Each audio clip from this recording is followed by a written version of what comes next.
नमस्कार, इतना स्वदेश पे कल की तैयारी में आपका स्वागत है। मैं हूं मनीष मीनूगिरी। अगले आधे घंटे मैं बताऊंगा कि भारतीय बाजारों में आज दिन भर क्या हुआ, कल के लिए बड़े ट्रिगर्स क्या हैं और दर्शकों के तमाम सवालों के जवाब भी दिए जाएंगे शो में। चूंकि ये शो आपका है, इसलिए शो में आप भी अपने सवाल पूछ सकते हैं। तरीका बेहद आसान है। आपके पास कौन सा शेयर है, किस भाव पे आपने लिया है, आप अपना नाम, शहर का नाम, ये तमाम जानकारी जो है आपको सिर्फ व्हाट्सअप करनी है। फिर हमारे साथ जो जानकार वो आपकी मदद करेंगे। इसके अलावा एक और भी तरीका है जिसके जरिए भी आप सवाल पूछ सकते हैं। व्हाट्सअप नंबर आप स्क्रीन पे देख रहे हैं 9136934056, इस पर आपको व्हाट्सअप करना है। दूसरा तरीका एक और है जो कि सोशल मीडिया का जमाना है। इतना स्वदेश के आप ट्विटर, फेसबुक, इंस्टाग्राम पेज पे जाइए, इतना स्वदेश को फॉलो कीजिए और वहाँ आप KKT स्पेस दे के अपना सवाल भेज सकते हैं। KKT मतलब कल की तैयारी, इस नाम को याद रखिए।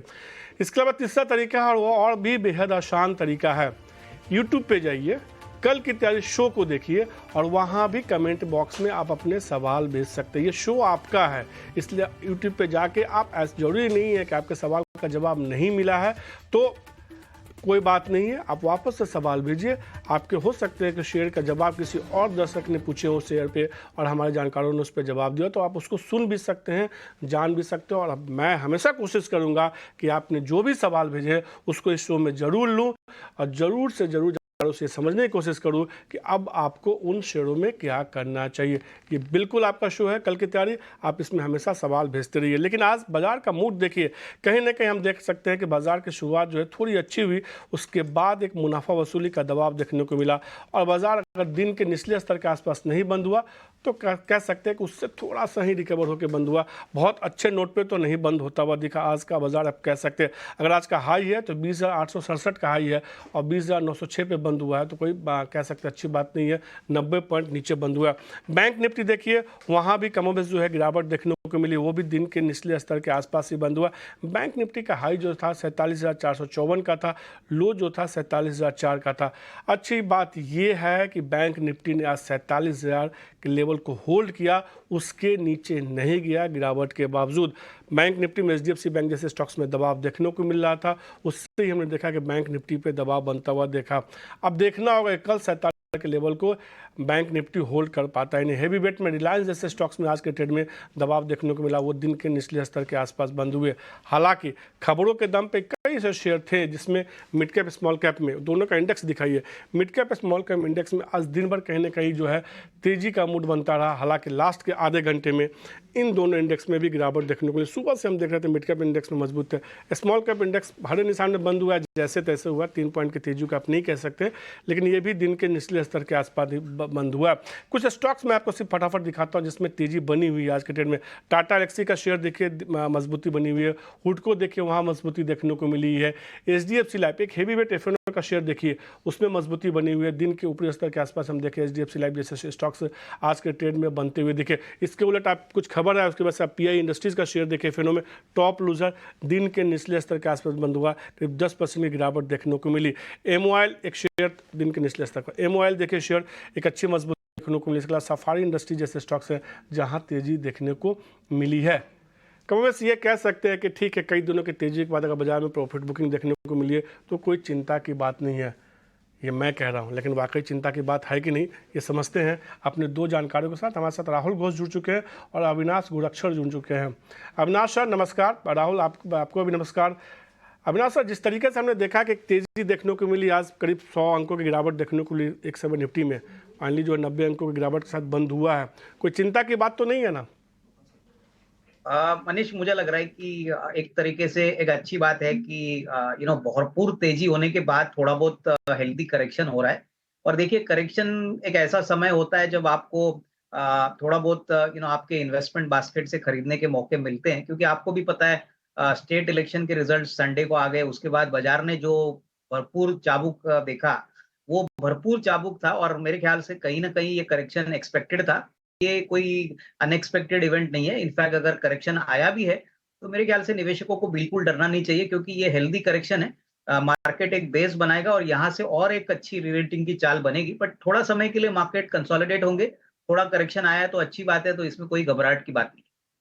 अविनाश सर ने कह दिया घबराहट की बात नहीं, तो बिल्कुल घबराहट की बात नहीं। थोड़ा लेवल समझ लेते हैं कि फिर अब लेवल क्या। राहुल जी, लेवल कौन से होंगे निफ्टी बैंक निफ्टी के लिए फिर इस लेवल पे?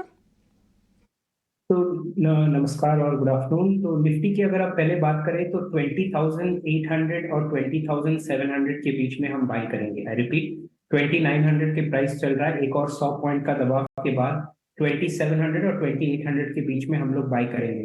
पिछले हफ्ते मैंने कहा भी था जब मार्केट 20,900 के आसपास था कि रिस्क टू रिवॉर्ड के माध्यम से अभी बाई नहीं कर सकते, और एक 100 पॉइंट के ऊपर की तरफ से फिर से मार्केट उसी लेवल पे आ गया है। 20,650 का स्टॉप लॉस रखिएगा और 2,700 2,800 के बीच में बाई कीजिएगा। बैंक निफ्टी अभी थोड़े दिन वेट कर देना चाहिए जब तक कि कोई डेवलपमेंट नहीं आए चार्ट्स पे। तो बैंक निफ्टी अभी एक नो ट्रेड जोन में फिलहाल तो है। निफ्टी फिर भी ट्रेड कर सकते हैं अपसाइड के। में आप बैंक निफ्टी में कोई ट्रेड फिलहाल के लिए नहीं करना, लेकिन निफ्टी में खरीदारी करने की सलाह सीधे तौर पर राहुल दे रहे हैं कि 20,700 20,800 के जोन में आता है तो खरीदारी करके चल सकते हैं, यानी यहाँ से करीब 100 पॉइंट नीचे गिरता है तो खरीदारी करके चल सकते हैं। अब बिना देरी किए हुए सवाल जवाब के सिलसिला को बढ़ाते हैं। बहुत सारे दर्शकों ने सवाल भेजा है। पहला सवाल तो बीरेन जी का है। Shipping corporation of India 100 share के पास है 145 रुपये के भाव पे। इस साल का कह सकते हैं कि ऐसा शेयर जिसने शानदार रैली दिखाई, इनका भी मुनाफा हो रहा है। अविनाश सर, क्या राय होगी शिपिंग कॉर्पोरेशन ऑफ इंडिया? नहीं, मेरे ख्याल से देखिए ये डेफिनेटली एक अच्छा काउंटर है, और अगर नजरिया 12-15 महीने का है तो शिपिंग सेक्टर में हमने वापस एक अप ट्रेंड देखने को मिला है, और एससीआई में सबसे बड़ा ट्रिगर तो अभी भी प्ले आउट होना बाकी है। यहाँ पे गवर्नमेंट ने क्लियरली कहा है कि ये कंपनी कोई स्ट्रेटेजिक इन्वेस्टर को ये देने वाले हैं। तो मेरे ख्याल से ये इवेंट अभी भी अनफोल्ड नहीं हुआ है। जो भी खरीदार आएगा मेरे ख्याल से इसके बाद एक अच्छी री-रेटिंग आपको देखने को मिलेगी, क्योंकि इस कंपनी के पास एसेट्स बहुत अच्छे हैं, ऑलरेडी एक एस्टेब्लिश प्लेयर है, और ओवरऑल जो इंडस्ट्री के टेलविंड्स है वो काफी पॉजिटिव है। तो मेरे ख्याल से देखिए, अगर इनको पैसों की जरूरत नहीं है, ऑल्दो थोड़ा सा पैसा इन्होंने बनाया है, बट अगर अच्छा खासा रिस्क रिवॉर्ड चाहिए तो कम से कम 12-15 महीने की अवधि से यहाँ पे होल्ड करने की राय। सीधे तौर पर यह होल्ड करने की राय आपके लिए बीरेन जी। अगला जो सवाल है राजेश शुक्ला जी का वाराणसी से है। हिकाल के बारे में जानना चाहते हैं। 60 शेयर के पास है 320 रुपये के भाव पे। हमने देखा कि इस साल इस शेयर में जो बहुत अच्छी तेजी तो देखने को नहीं मिली है। हिकाल को लेकर क्या राय होगी राहुल आपकी? अगर आप की बात करें अभी तो चार्ट पे ऐसा कुछ अच्छा नहीं लग रहा है कि ऊपर की साइड पे देखने को मिले। कंसोलिडेशन रेंज में है 286 के आसपास। जब तक उसका ब्रेकआउट नहीं होता है 293 के ऊपर, तब तक तो एक कंसोलिडेशन में ही रहेगा। हाँ, अगर 293 के ऊपर आपको एक स्ट्रॉन्ग बुलिश क्लोजिंग दिख रहा है तो 310 315 एक्सपेक्ट कर सकते हैं चार्ट्स पे। ये राय आती हुई सीधे तौर पर हिकाल पे। जो अगला सवाल है राजेश शुक्ला जी का वाराणसी से है। आशीष जी का पुणे से है। इनके पास जो शेयर और जिस भाव पे वो बहुत दिलचस्प है। अविनाश जी, एचडीएफसी बैंक का शेयर है 70 रुपये के भाव पे, उन्होंने लेकर 70 शेयर है इनके पास 648 रुपये के भाव पे। बहुत लंबे समय से होल्ड करके चल रहे हैं शेयर को, क्या राय होगी इनकी? मनीष जी, मुझे लगता है कि देखिए इन्होंने तो अपना पूरा कैपिटल भी रिकवर कर दिया है, डिविडेंड्स भी एचडीएफसी बैंक के जो उन्होंने कमाए है उससे तो उनका कैपिटल थोड़ा मोर और लेस रिकवर हो चुका है। देखिए इस बैंक में अगर नजरिया 1.5-2 साल का है तो डेफिनेटली यहाँ पे निवेशित रहिए। हालांकि देखिए ये लार्ज कैप स्टॉक है तो इसमें कोई बड़ा अल्फा रिटर्न आएगा एटलीस्ट शॉर्ट टर्म में लग नहीं रहा है, लेकिन 1.5-2 साल का नजरिया अगर ये रखते हैं तो मेरे ख्याल से एचडीएफसी बैंक ऐसी बैंक है जो आगे भी वेल्थ क्रिएट करेगी। बट हाँ, लंबा समय आपको यहाँ पे निवेशित रहना है, क्योंकि इनिशियल जो मर्जर हो गया है उससे बेस बढ़ गया है, और फर्स्ट ईयर में डेफिनेटली कई चैलेंजेस होंगे, लेकिन इनकी बाइंग प्राइस बहुत ही कम है। तो मैं यही कहूंगा कि अपना जो कैपिटल है वो तो रिकवर कर ले जो काफी छोटा है, और बैलेंस क्वांटिटी 1.5-2 साल के लिए होल्ड करिए, क्योंकि वेल्थ क्रिएशन की जर्नी यहाँ पे कंटिन्यू होगी, तो होल्ड करने की राय रहेगी।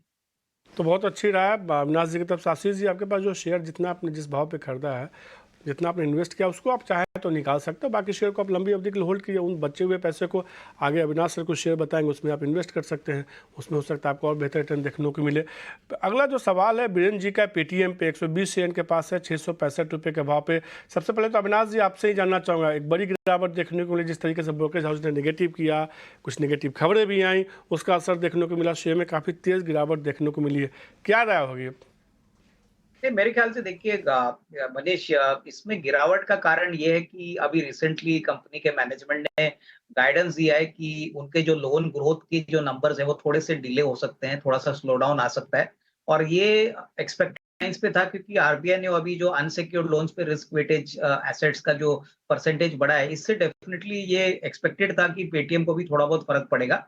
बट मेरे ख्याल से देखिए लंबे नजरिए से अगर आप पेटीएम देखोगे कम से कम 1.5-2 साल से तो बहुत अट्रैक्टिव लेवल पे आ चुका है। शेयर करीबन 2100 का इशू किया था, अभी आपको 615 में मिल रहा है। तो इस लेवल से अगर आप खरीदते हैं तो 1.5-2 साल में अच्छी खासी कमाई होगी। और मेरे ख्याल से देखिए कहीं न कहीं मार्केट ये उम्मीद लगा रहा है कि फिनटेक एक्टिविटीज़ अभी काफ़ी बढ़ रही है। पेटीएम एक वेल एस्टेब्लिश्ड प्लेयर है। तो 1.5-2 साल का नज़रिया है तो पेटीएम में ज़रूर एक थोड़ा निवेश बन सकता है। तो पेटीएम में निवेश कर सकते हैं अगर आपके पास है वीरेंद्र जी, तो उसको होल्ड करना होगा, आपको थोड़ा नजरिया आपको थोड़ा लंबा रखना होगा। जो अगला सवाल है सतीश महाजन जी का, वोल्टास पे 180 शेयर के पास है 820 रुपये के भाव पे। राहुल, हमने देखा कि तमाम मिड कैप स्मॉल कैप शेयरों में देखिए इस साल गजब तेजी देखने को मिली और इनको तो इस साल बहुत प्रॉफिट हो रहा है, पर इस शेयर में बहुत बड़ी तेजी देखने को नहीं मिली। अगर पूरे साल ईयर टू डेट की बात की जाए तो केवल 6% का रिटर्न देखने को मिला है। वोल्टास की अगर आप बात करें तो जैसे आपने कहा उनका बाइंग प्राइस है, अगर मैंने सही सुना 820 रुपए के आसपास था, तो एक अच्छे लेवल पे डिमांड जोन पे बाय किए हैं। और अभी चार्ट स्ट्रक्चर ऐसा कुछ वारंट नहीं कर रहा है कि उनको एग्जिट कर देना चाहिए उनके करंट पोजीशन से। मैं हालांकि कहूंगा कि उनको 805 का एक स्टॉप लॉस रखे और होल्ड करें। 895 एक पहला टारगेट हो सकता है, तो 805 का स्टॉप लॉस रखने को कह सकते हैं और 895 पे थोड़ा प्रॉफिट बुक कर लेना एक बेटर ऑप्शन रहेगा। 5 रुपये के स्टॉप लॉस के साथ आप शेयर को होल्ड करके चल सकते हैं। फुल सिंह का सवाल है उत्तर प्रदेश से, गुजरात पीपा भाव पर उन्होंने सवाल पूछा है। 600 शेयर के पोर्टफोलियो में है 103 रुपये के भाव पे। गुजरात पीपा भाव पे हमने देखा है अविनाश सर एक अच्छी रैली देखने को मिली है और कह सकते हैं कि बीते इस साल तो कम से कम बेहतर रिटर्न देखने को मिला है। क्या राय होगी गुजरात पीपा भाव को लेकर आपकी? देखिए गुजरात पिपाओ में अगर नजरिया थोड़ा सा मीडियम टू लॉन्ग टर्म है तो यहाँ पे निवेशित रहिए, क्योंकि देखिए ये गुजरात में पोर्ट चलाते हैं। इंफ्रास्ट्रक्चर में पोर्ट का बहुत बड़ा योगदान है और मुझे लग रहा है कि काफी वेल लोकेटेड जगह पे इनका पोर्ट है। तो कहीं ना कहीं मुझे लग रहा है कि 150 रुपए में वैल्यू बहुत अच्छी लग रही है। अगर नजरिया आपका कम से कम 12-18 महीना है तो जिस प्रकार का ग्रोथ इंडिया में दिख रहा है, जीडीपी ग्रोथ बढ़ रहा है, तो पोर्ट जो भी प्लेयर होगा उसको अच्छी बेनिफिट मिलेगी। कहीं न कहीं मुझे लग रहा है कि इस स्टॉक में थोड़ा-सा नंबर्स के ऊपर थोड़ी-सी अड़चन थी, लेकिन मुझे लग रहा है कि इस लेवल पे डाउनसाइड पूरी तरह से प्रोटेक्टेड है। तो अगर आपके पास है तो होल्ड करें। फ्रेश खरीदारी के लिए भी ये लेवल काफ़ी अच्छा और अट्रैक्टिव लगता है, क्योंकि कंपनी बिल्कुल कर्जा मुक्त है और क पीपावाव जैसे लोकेशन में इनका जो पोर्ट है, मेरे ख्याल से आने वाले साल, डेढ़ साल में अच्छी खासी ग्रोथ देखने को मिलेगी। तो आप इस वे को फुल सिंह जी होल्ड कर रखिए, आपको अच्छा मुनाफा देखने को मिल सकता है। और तमाम दर्शकों से मैं ये कहना चाहूँगा, आप यूट्यूब पे जाइए, कमेंट बॉक्स में जो है अपने तमाम सवाल भेज सकते हैं। अविनाश सर या कोई और जानकार जुड़ेंगे आने वाले शो में, तो वो आपके फटाफट तमाम सवालों के जवाब देंगे। जो अगला सवाल है धर्मेंद्र प्रसाद जी का है, पीएनबी पे के 500 शेयर के पास है, करीब करीब 80 रुपये के आसपास भाव पे है। पीएनबी आज भी देखिए ये इस साल के ऊपरी स्तर पे कारोबार कर रहा है। क्या राय होगी राहुल आपकी, कोई स्टॉप लॉस आप बताएंगे इनको? तो पहले तो पीएनबी हमने आपके शो पे रेकमेंड किया था कुछ हफ्तों पहले। डेफिनेटली होल्ड कर सकते हैं। स्टॉक का स्ट्रक्चर, चार्ट का स्ट्रक्चर एकदम बेहतरीन है। एक अच्छा सा बॉटम बनाया है और 3 बड़े बड़े लेग आउट कैंडल्स या 3 बड़े बड़े ग्रीन कैंडल्स बनाए हैं उसके बाद। तो मैं तो डेफिनेटली होल्ड करने की सलाह दूंगा, एटलीस्ट अप टू 96, जो अभी भी 10% दूर है यहाँ से। स्टॉप लॉस भी जायज बनता है, बट स्टॉप लॉस थोड़ा सा मैं डीप दूंगा 72 के आसपास। Reason for deep stop loss ये है कि 79 से लेके 72 का एक बाय रेंज है। तो अगर करेक्ट भी होता है इस 79 और 72 के बाय रेंज से, फिर से स्टॉक मुड़ के अपना अपवर्ड ट्रेजेक्टरी कंटिन्यू कर सकता है। तो 97 के आसपास टारगेट देंगे और 72 का स्टॉप लॉस पीएनबी और होल्ड की सलाह। धर्मेंद्र जी शेयर को आप होल्ड करके चलिए। राहुल को लगता है कि 97 रुपये तक का लक्ष्य देखने को मिल सकता है, हालांकि उन्होंने 72 रुपये का स्टॉप लॉस भी लगाने की सलाह दी है। पार्थ हिरानी जी का सवाल है, गुजरात से उन्होंने सवाल भेजा है। बीएसएल पे लेकर सवाल है, 200 शेयर के पोर्टफोलियो में है 190 रुपये के भाव पे। बीएसएल को लेकर क्या राय है अविनाश सर आपकी?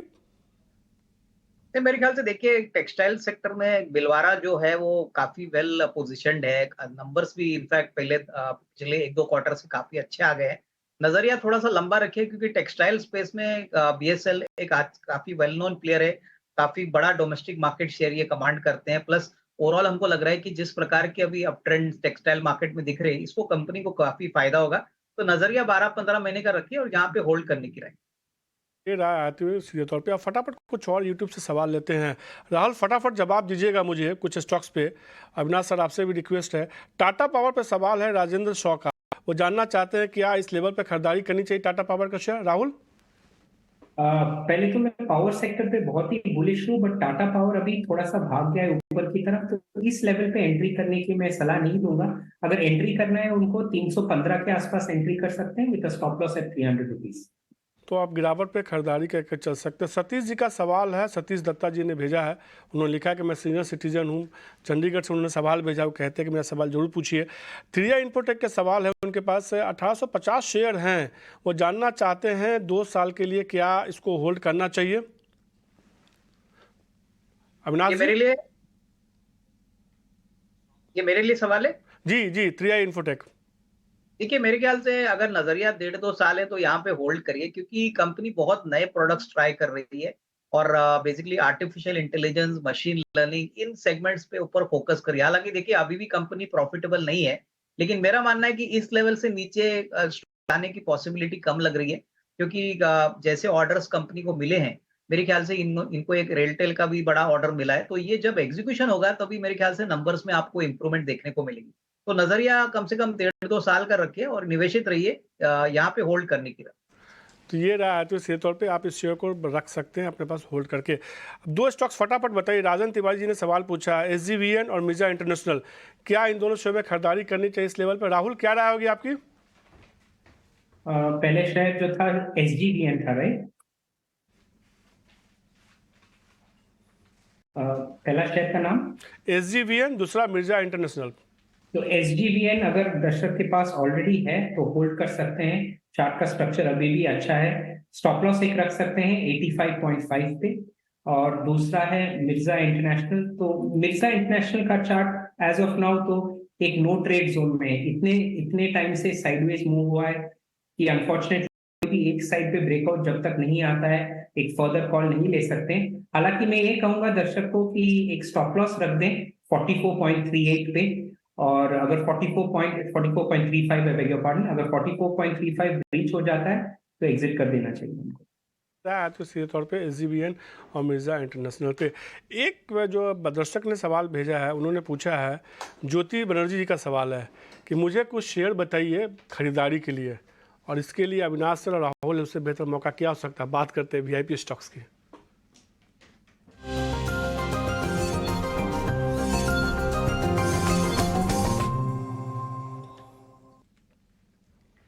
अविनाश सर, सबसे पहले आपसे मैं जानना चाहूंगा आपकी तरफ से VIP स्टॉक्स कौन से होंगे।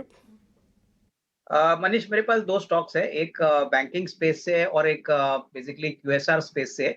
बैंकिंग में एक फेड बैंक फाइनेंशियल नाम का कंपनी है, जो अभी हाल ही में इन्होंने लिस्टिंग की थी 140 रुपए में। प्राइस करीबन 145 चल रहा है और सबसे बड़ी बात, पहला क्वार्टर जो पब्लिक इशू के बाद बहुत ही दमदार आ गया है। नेट इंटरेस्ट इनकम करीबन 25-30% बढ़ा है, प्रॉफिटेबिलिटी भी 30% बढ़ी है। एसेट क्वालिटी थोड़ी सी खराब हो चुकी है, लेकिन हमको लग रहा है कि आने वाले क्वार्टर्स में, अगले 6 महीने में और भी अच्छा परफॉर्मेंस आएगा, तो एसेट क्वालिटी का प्रेशर भी कम होगा। तो यहाँ पे साल भर का नजरिया अगर कोई रखता है तो 175-180 का टारगेट प्राइस लेके फेड बैंक फाइनेंशियल खरीदना चाहिए। और दूसरी कंपनी मनीष जो आपको पसंद है, जो आपके चैनल पे हमने पहले भी की है, वो मेगास्टार फूड्स है। ये बेसिकली स्पेशलाइज्ड व्हीट फ्लोर यानी आटा बनाती है MNC कंपनीज के लिए, जैसे कि नेस्ले, ITC, और उसके बाद डोमिनोज, पिज्जा हट जैसे कस्टमर्स के लिए। और बहुत ही बड़ा एक्सपांशन इन्होंने अभी इंप्लीमेंट किया है, जो अगले जून से चालू हो जाएगा। हाल ही में इन्होंने 326 रुपए में करीबन 45 करोड़ प्रेफरेंशियल इशू के पॉइंट ऑफ व्यू से बहुत अच्छे मार्की इन्वेस्टर से रेज किए, जैसे कि प्रभुदास लियादर है, डाबर है, पॉलीकैप का फैमिली ऑफिस है। तो हमको लग रहा है कि करीबन 15-16 रुपए की अर्निंग इस साल आएगी और उसके बाद 24-25 रुपए की अर्निंग FY25 के लिए आएगी। तो यहाँ पे करीबन 470-475 का टारगेट प्राइस आपको अगले 12 से 15 महीने में मिलेगा। तो ये स्टॉक भी आपको मिस करना नहीं चाहिए। तो ये भी मेरी तरफ से दूसरा स्टॉक। शेयर अविनाश जी की तरफ से 1 साल के हिसाब से खरीदारी करने के सलाह। मेगा स्टार फूड्स उनको पसंद आता है, इसके अलावा फेड बैंक फाइनेंशियल उनको पसंद है। इन दोनों शेयर में उन्होंने खरीदारी करने की सलाह दी है। फेड बैंक फाइनेंशियल में उनको लगता है 179-80 तक का लक्ष्य देखने को मिल सकता है, और मेगा स्टार फूड्स में 475 का लक्ष्य वो मान के चल रहे हैं। राहुल, आपकी तरफ से कौन सा शेयर होंगे? मेरे तरफ से HDFC लाइफ लॉन्ग करने की सलाह है। आज एक बेहतरीन अपमूव देखने को मिला है और एक ब्रेकआउट भी हुआ है, तो करंट मार्केट प्राइस पे एंटर कर सकते हैं। 670 का स्टॉप लॉस रखिएगा और एक 1.5 महीने का अपसाइड टारगेट है 748 का। तो HDFC लाइफ में बाय। HDFC लाइफ में खरीदारी करने की सलाह 747 का लक्ष्य के साथ खरीदारी करने की सलाह होगा। 670 रुपये का आपको इसमें स्टॉप लॉस लगाना होगा। और क्लोजिंग शो में आज राजेश पालविया जी ने भी खरीदारी करने की सलाह दी थी। उस समय शेयर जो है 700 के नीचे ट्रेड करा था, बाद में हमने देखा कि अच्छी रैली देखने को मिली। अविनाश सर और राहुल, आपका शुक्रिया 89 स्वदेश को समय देने के लिए और तमाम शेयरों पर विस्तार से चर्चा करने के लिए, हमारे दर्शकों की मदद करने के लिए। कल के तैयारी में आज के लिए इतना ही। मुझे दीजिए इजाज़त, नमस्कार। लेकिन अब मैं चलता हूँ कविता के